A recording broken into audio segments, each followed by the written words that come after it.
po si Arsenio Nick Lizazo, tagapangulo ng Pambansang Komisyon para sa Kultura at mga Sining, na naghahatid sa inyo ng kulturang buhay na buhay.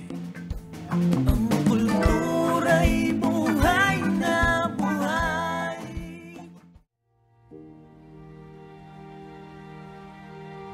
Nung dumating ang Kristyanismo rito, nagkaroon tayo ng isang kultura na tinatawag nating pamamanata. Madaling nakapasok ang Kristyanismo sa maraming parte ng Pilipinas sapagkat may pagkakatulad ang paniniwala ng Kristyanismo sa ating katutubong kultura. Ito ay isang magandang kultura ng debosyon. Debosyon sa patron, lalo na yung mag-ina na Birhen Maria sa Santo Niño. Sapagkat bago pa dumating ang mga Kastila, napakahalaga na sa atin ang relasyon yan. Pagtungkol sa sakripisyo, alam yan ang kultura ng pamamanata. Sapagkat ang kultura ng pamamanata ay tungkol sa debosyon sa patron na isang simbolo ng sakripisyo. Mga sakripisyo yan na alay sa patron para sa kabutihan ng komunidad. Likas sa ating mga Pilipino ang mamanata. Bahagi na ng ating spirituality ang mag-alay ng panahon, talino at kakayahan sa Birhen, sa mga santo, sa may kapal. Kalakip ng panatang ito ang isang masidhi at taos-pusong dasal o hiling. Mapagbigyan man ang hiling o hindi, ang panata ay pinapatuloy, nagiging ritual o debosyon, pistang kinaugalian o tradisyon na pinapamana. Ang dasal na nagsimula sa isang personal at taimtim na hiling ay lumalaganap, tumatawag ng iba't ibang deboto, nagiging simula ng tradisyon na ipinagmamalaki. Ang kultura ng pamamanata ay ikatlo sa 8 kultura na ating sinusuri. Dasal na nagbubuklod sa marami, namumuhay sa puso at nagpapasigla ng buhay.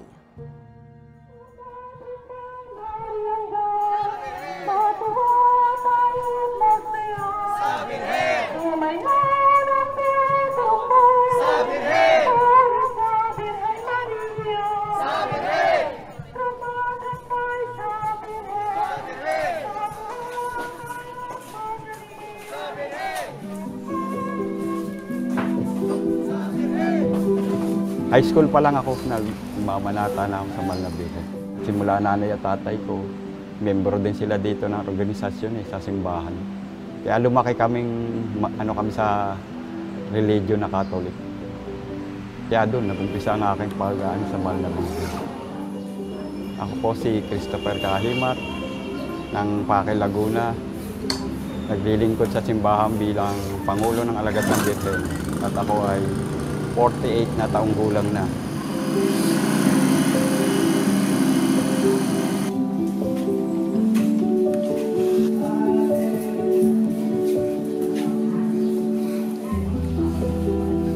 Pag yung may prosesyon ang Mahal na Birhen sa umaga, una kong chinecheck agad yung generator ng Mahal na Birhen.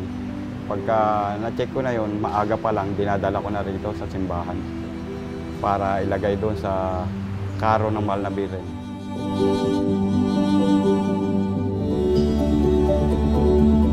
Pag nakapamili na, uuwi sa bahay, tapos gagayatin yung mga pinamili, magluluto, katulong yung pinsan ko, saka yung pamangkin ko.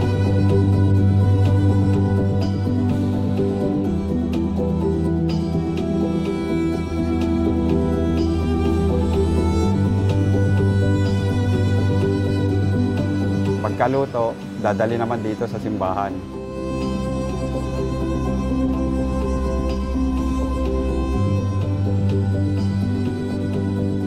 Para ipe-prepare naman yon pagkain ng mga nagsisiganap sa mga alagad na Birhen dito sa misa at saka sa prosesyon ng Turumba.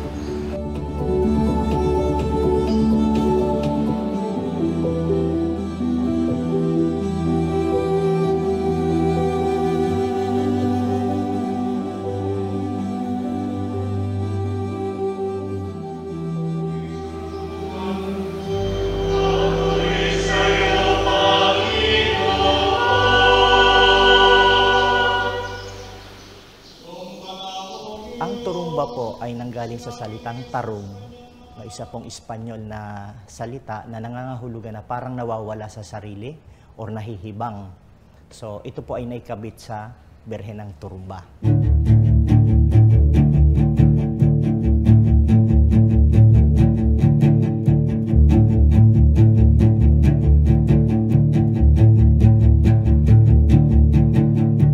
Noong pong Setyembre 15, 1788 ay natagpuan ang isang larawan ng Birhen sa pangpang ng daang istaka sa punduhan sa Paki, Laguna. At doon po nag-umpisa ang pagtuturumba nang ito'y kanilang kunin at dalhin sa simbahan kung saan ang mga tao ay nagkasayahan, nagpapalakpakan, nagsisigawan at nagtatapikan at kanilang itinataas ang kanilang mga kamay sa ere na para bagang nawawala sa sarili habang sila po ay nagpoprosesyon papunta sa simbahan.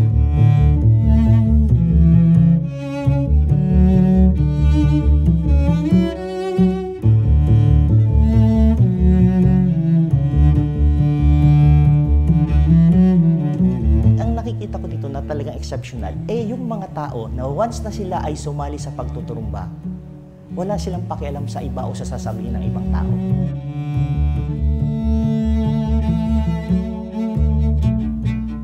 Sa lalim ng kanilang debosyon, sa sobrang sidhi ng kanilang debosyon, parang expression ito nang gagaling sa kaibuturan ng kanilang puso.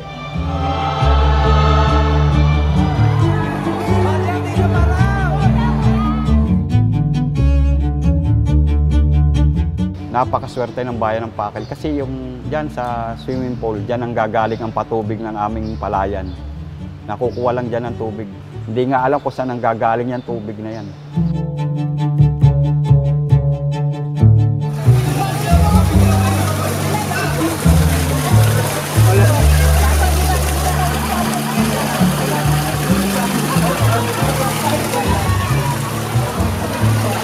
Kasi nung araw, ayon sa kasaysayan, madaling araw na may buwan. So nung dumating dito sa simbahan, nakita dyan may bakas ng paa. Napaakyat dyan, yan yung mahal na Birhen natin. Paakyat doon sa sa kinalalagyan niya. Kaya nung yun, sabi, naligo yung mahal na Birhen doon. Kaya maraming sumampalataya na nagpupunta yung mahal na Birhen doon sa Pangkulo, sa swimming pool. Dati, lagi ako naliligo din po doon, lalo nung bata pa. Halos doon ang paliguan namin araw-araw. Maghinahawa talaga ang pakiramdam pag naligo, ang lamig kasi ng tubig. Ay kaya po ako sumasampalataya, pasasalamat na rin, tsaka sa yung mga kahilingan ng natutupad. Kaya todo ang aking pananampalataya sa mahal na Birhen, tsaka sa ating Panginoon. Kasi sa kanila nagmumula lahat, yung mga grasya na ating natatanggap sa ating buhay. Kaya kung tayo tumatanggap, dapat tayo magpasalamat.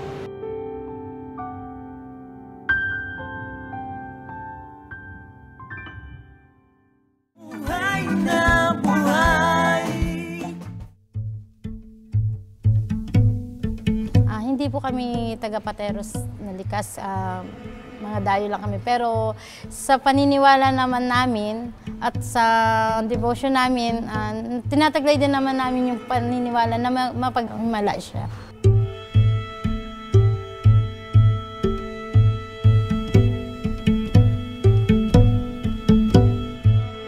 Ako si Veronica Damasco, nagmamay-ari ng Santa Marta's Balut Industry. Deboto ng Santa Marta's 17 years na po.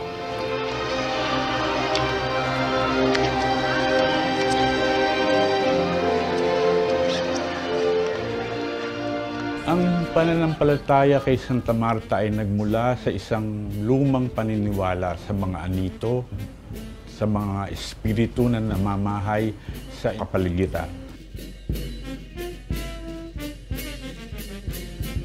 Dahil sa panahon na iyon, ang mga taga-Pateros ay nag-aalaga ng itik sa tabi ng ilog.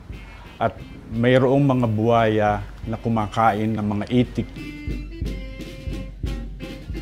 Humiling sila sa isang may kapangyarihan na babae na ang pangalan ay Marta.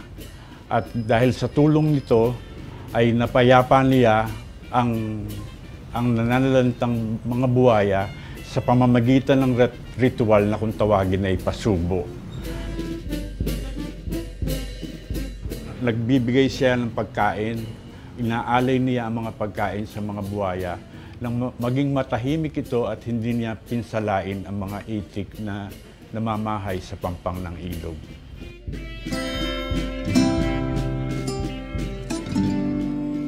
Sa tuwing nalalapit ang piyesta, naka-prepare na kami.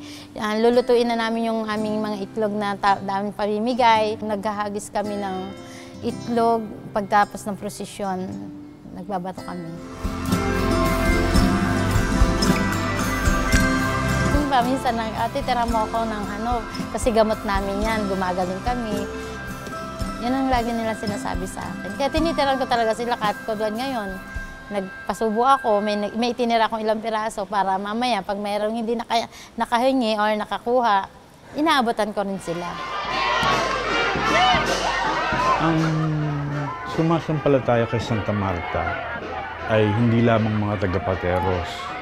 At malaki ang pananampalataya nila na sa intersesyon ni Santa Marta ay gumagaang ang kanilang pamumuhay, gumaganda ang kanilang ani ng mga itlog, at gumaganda ang kita nila sa kanilang pang-araw-araw na buhay. Yung Santa Marta, napakalaking tulong sa amin. Unang-una sa pangalan. Kasi yung maraming dayo, na pag nagsisearch daw sila sa Google, nakikita nila yung pangalan agad ng Santa Marta, parang iba ang dating sa kanila. May mga dayo sila sa amin na hinahanap agad yung pangalan na kung ano yung pinakamaganda at masarap na bilihan ng balot, makikita nila yung Santa Marta agad ang nangunguna sa lahat. Simula nung nahawakan ko yung business na yan, yung Santa Marta's business name namin, parang naging sa akin yan eh.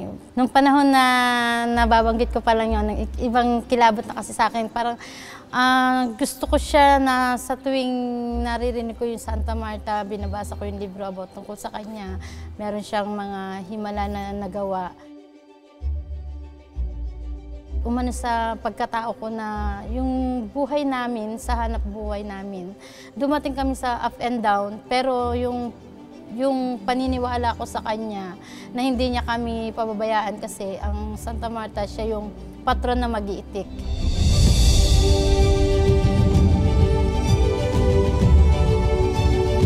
Ngunit sa pagdaan ng panahon, ang pananampalataya ito ay nabago dahil nabago na rin ang environment. Namatay ang ilog, nawala ang mga itik, nawala ang mga magbabalot, ang mag-iitik, na dating may pananampalataya at may debosyon kay Santa Marta.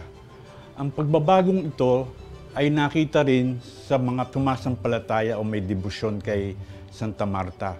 At ang napansin ko sa nakalipas na 10 taon ay dumarami ang mga may debosyon na miyembro ng LGBT. Kung nawala ang mga magbabalot at mag-iitik, ay pumalit naman ang mga miyembro ng LGBT na nagpapahayag ng kanilang pamimintuho kay Santa Marta.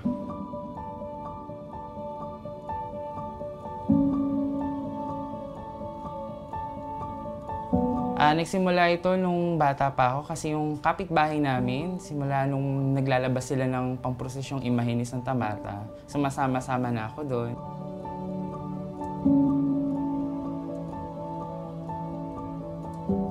Sa tuwing araw ng nobena, yung siyam na araw na yun, yung tuwing lagi ako sumasama sa prosesyon, isa na tong panata at hanggang sa tumanda na ako at kakayanin at titiisin ko kahit anuman, ulan, araw, makasama lang din ang patrona. Bilang isang millennial, nagdodokumento ko ng mga larawan, mga video at ina-upload ko ito sa aking personal na account para ito sa mga tao na hindi nakakapunta at sa mga gustong makapanood. So yun yung way ko para maipalaganap yung devotion niya. Si Santa Marta, isa sa mga paborito or pinagdedebosyonan namin. Siguro dahil kung paano siya i-celebrate, masaya, may mga sayaw na katulad din namin na masayahing tao. At siguro yung bilang si Marta as tao, namuhay siya bilang isa siya sa magkakapatid na household of the family. So parang kami din, tinataguyod din namin yung mga pamilya namin. So parang ganun din yung aming buhay. Ang kahalagahan ng devotion ko kay Santa Marta, sobra-sobra. As in, parang kaakibat na siya ng buhay ko. Mahalaga ito dahil marami na nabago sa akin, hindi lang pang-spiritual. Siguro yung pakikitungo rin sa kapwa, yung mga aral na galing kay Marta, yun po yung natututunan ko. Hanggat kaya namin, hanggat buhay kami, hanggat may negosyo kami, hanggat nandyan yung mga taong sinusuplayan namin, yung mga taong customer namin na may paniniwala na kaya namin bumangon, patuloy kaming magtitiwala sa Kanya at yung devotion namin nasa Kanya pa rin. Buhay na buhay.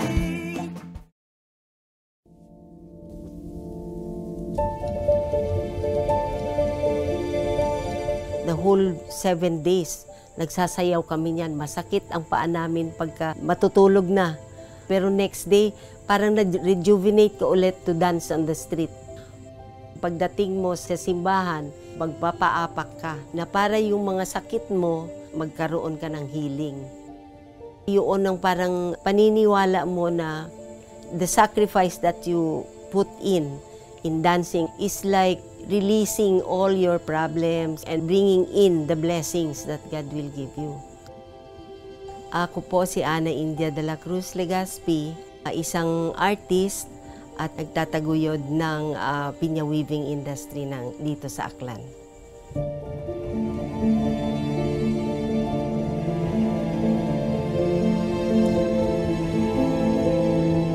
Panata ko, talagang binibihisan ko yung Santo Niño.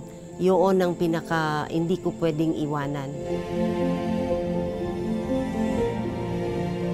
27 years nung naging diocesan image siya and onwards. Hanggang ngayon, binibihisan namin.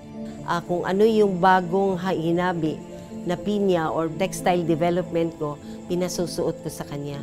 Yun is parang panata ko na rin, libre yun.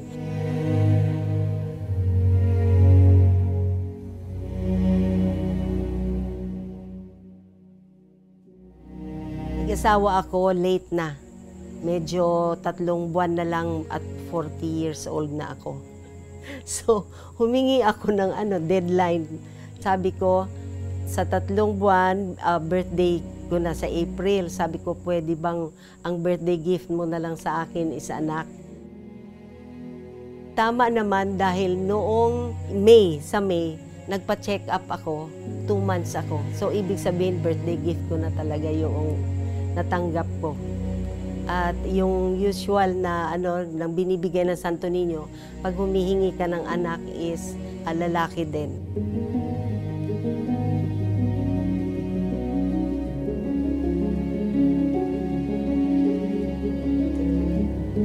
Ang proseso ng pinya is medyo may kahirapan kasi lahat ginagamit ang kamay lang. Kaisa-isang ginagamit na klase ng pinya, yung tinatawag nilang red Spanish variety. So itinatanim yon, and then yung pag tumubo na siya ng 2 taon, kukunin mo na yung dahon at saka i-scrape mo siya or i-separate mo yung 2 fibers. Ang extractor or fiber extractor ng pinya is makaka-scrape siya. Susunod niyan is hugasan mo sa flowing water. Sinusuklay pa yan at iyon ay dinudugtong isa-isa. Ang pinakamahaba na fiber ng dahon ng pinya, 1 metro at kalahati. Kung minsan inaabot ng 1 taon Kung gusto mong complex ang iyong pattern or yung design sa damit, ang 4 na metro is inaabot yan ng 2 buwan. Sa pure kasi na pinya, mga 1 dangkal lang ang 1 araw ko. Yun ang mabilis ng gawa yun. Wala ka nang ibang ginawa, yun lang. Hindi na ako sa bahay, tumutulong sa mga gawaing bahay, sa weaving lang ako. Yun lang nakakaya kong gawin. Pag nagwibib ka, yung kamay at saka yung paa mo, parang may parang sayaw. May coordination silang dalawa. Hindi sila pwedeng magsalubong kasi parang mawawala ka sa tempo. Sa paghagis naman ng sikuan, yung parang bangka, dapat din nasa tempo din yan. Tiyagaan talaga. Dapat mahaba ang pasensya, hindi ka maaburido. Kasi pag aburido ka, wala kang mayayaring tela. Sa pagdugtong pa lang, dapat mabusisi ka na talaga. Naging panata na rin siguro kasi yun nga, pag talaga ng ati-atihan, inaano talaga ni Manang na gumawa ng pang damit ng barong ng Santo Niño.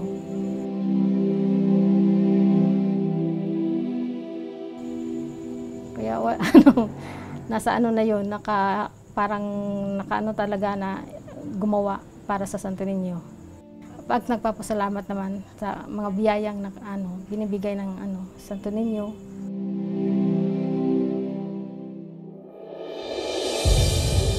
Natatangi ang pananampalataya ng mga Pilipino dahil ito po ay nag-ugat sa animistikong paniniwala at ngayon na ikabit natin o nagkaroon ng asimilasyon sa Hispanikong pananampalataya na dinala ng mga Kastila.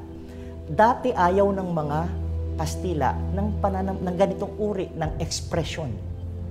Pero hindi nila maalis. Doon magaling po ang mga Pilipino na pinagsama yung tradisyon natin at tradisyon ng Kanluranin upang makabuo ng isang pananampalataya o debosyon na tunay na Pilipino. Para sa akin, ang kabuuan ng isang panata ay di natatapos kapag nabigay na ang hinihiling. Ang tunay na halaga nito ay makikita sa kung paano tayo mas napapabuti ng proseso ng panata. Sa simula, nagpapakumbaba tayo, nag-aalay ng talino, panahon, kakayanan. Unti-unti, ang pag-alay ay nakikita sa sipag at tiyaga sa araw-araw na gawain, sa ganda ng ating likhain, sa pakikitungo natin sa kapwa, sa pakikipag-isa natin sa isang lipunan. Ang tunay na kapangyarihan ng kultura ng pamamanata ay ang pagbuklurin tayo bilang isa. Lahat may isang dasal, lahat handang mag-alay sa paraan na marangal at makatao. Sa kasulukuyang panahon kung saan lalong kinakailangan natin ang tunay na pagkakaisa, naway manatiling buhay na buhay sa puso natin ang kultura ng pamamanata. Ang kultura'y buhay na buhay sa buhok ko nananalaytay. Pilipino'y buhay na buhay sa buhok ko nananalaytay.